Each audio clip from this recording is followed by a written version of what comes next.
হয় আশংকা ক'ব লাগিব যে ৰাতিপুৱাৰ পৰা যেতিয়াৰ পৰা পোষ্টাল ভোটৰ ফলাফল আহি আছিলে তেতিয়া দেখিবলৈ পোৱা গৈছিল যে বি টি এৰ গুমা সমষ্টিৰ পৰা একেবাৰে ৰৌতা সমষ্টিলৈকে দেখিবলৈ পোৱা গৈছে প্ৰায়ভাগ সমষ্টিতে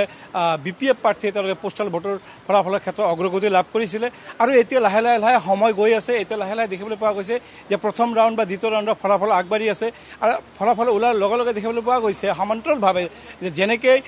পোষ্টাল ভোটৰ ফলাফল আছিলে আৰু এতিয়া প্ৰথম ৰাউণ্ডৰ ফলাফল কিন্তু দেখিবলৈ পোৱা গৈছে অধিকাংশ সমষ্টিতে বি পি এফে অগ্ৰগতি লাভ কৰিছে আৰু এই মুহূৰ্তত মই উপস্থিত আছোঁ চিৰাং জিলাৰ কাজলগাঁৱৰ ইউ.এন. ব্ৰহ্ম কলেজ চৌহদত আৰু এই ভোটগণনা কেন্দ্ৰত দেখিবলৈ পোৱা গৈছে ইয়াতে 13 নং চিৰাং সমষ্টি 14 নং চিৰাং দুৱাৰ সমষ্টি আৰু 15 নং কাজলগাঁও সমষ্টিৰ ভোটগণনা প্ৰক্ৰিয়া চলি আছে আৰু তিনিওটা সমষ্টিতে কিন্তু আমাৰ হাতত প্ৰাথমিক তথ্য যি আছে পোষ্টাল ভোটত কিন্তু ইতিমধ্যে বি পি এফ দলৰ তিনিওটা সমষ্টিতে তেওঁলোকে আগবাঢ়ি আছে আৰু এতিয়া প্ৰথম ৰাউণ্ডৰ ফলাফল আমাৰ হাতত আহি পৰিছে ইয়াতে দেখিবলৈ যে প্ৰথম ৰাউণ্ডৰ ফলাফল যি আহিছে 15 নং কাজলগাঁও সমষ্টিত এই কাজলগাঁও সমষ্টিত বি পি এফ দলৰ যিগৰাকী প্ৰাৰ্থী পানীৰাম ব্ৰহ্ম তেখেতে প্ৰাক্তন মন্ত্ৰী প্ৰাৰ্থীতকৈ তেওঁ কেইবা শ ভোটত মাত্ৰ তেওঁ আগবাঢ়ি আছে মুঠৰ ক'ব লাগিব যে এই মুহূৰ্তত চিৰাং জিলাৰ যিকেইটা সমষ্টিৰ ফলাফল যথেষ্ট আকৰ্ষণীয় মোৰ লগত উপস্থিত আছে এই মুহূৰ্তত চিৰাং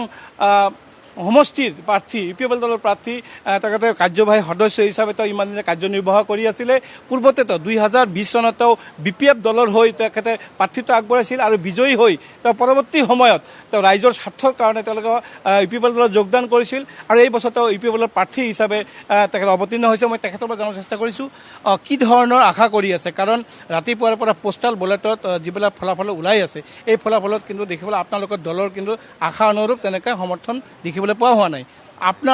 আপুনি এই মুহূৰ্তত পোষ্টাল বেলটত সামান্য ভোটত হ'লেও আপুনি পিছুৱাই আছে কি ধৰণৰ আশা পাৰিছে সময় এতিয়াও বহুত বাকী আছে হয় এতিয়াও সময় বহুত বাকী আছে পোষ্টেল ভোটত হয় আমি অলপ কম পাইছিলে তো এতিয়া ছেকেণ্ড ৰাউণ্ড ফাৰ্ষ্ট ৰাউণ্ড শেষ হৈ গ'ল তো ছেকেণ্ড ৰাউণ্ডত মই 339 লিডিঙত আছে চবচে 13 নম্বৰত মোৰ ছেকেণ্ডত বি পি এফ আৰু থাৰ্ডত বি জে পি আশা কৰিছোঁ যেনেকৈ ট্ৰেইন এতিয়া গৈ আছে নিশ্চয় ইয়াত জিতাটো 100% আমি আজি ধৰিব পাৰোঁ নিশ্চয় ইয়াত আমি জিতিব মই জিতিব আইচেংবা এটা ক'ব লাগিব যে আমাৰ হাতত যদিও আনুষ্ঠানিকভাৱে তথ্য অহা নাই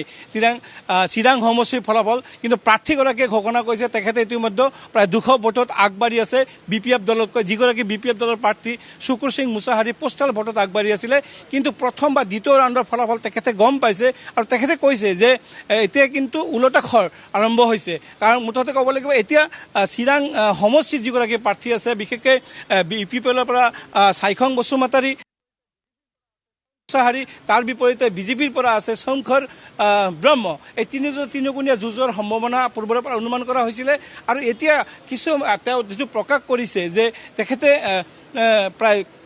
200 কিমান কৰিছিল 339 অৰ্থাৎ 339টা ভোটৰ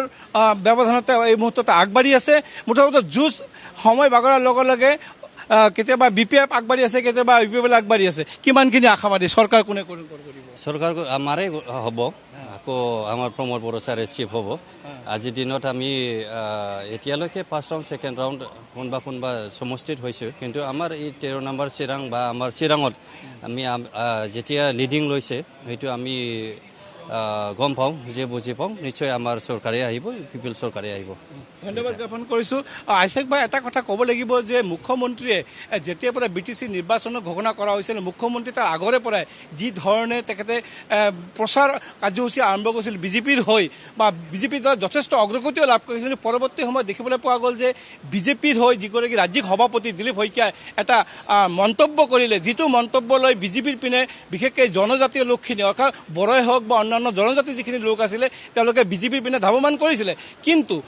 পৰৱৰ্তী সময়ত দেখিবলৈ পোৱা গ'ল যে দিলীপ শইকীয়াৰ সেই মন্তব্যৰ পিছতে তেখেতক বহু ঠাইত তেখেতক নিষিদ্ধ কৰিলে পৰৱৰ্তী যদিও হাম কাটিলে পৰিস্থিতি কিন্তু বিজেপিৰ কাৰণে কিন্তু ক্ষতিকাৰক হিচাপে দেখিবলৈ পোৱা গৈছে আৰু যাৰ কাৰণে কিন্তু যি ধৰণৰ ফলাফল আচলতে বিজেপিয়ে আমি পুনৰ আপোনাৰ ওচৰলৈ যাম এই মুহূৰ্তত আপোনাক আমি কণ্টেক্ট ৰখাইছোঁ আমি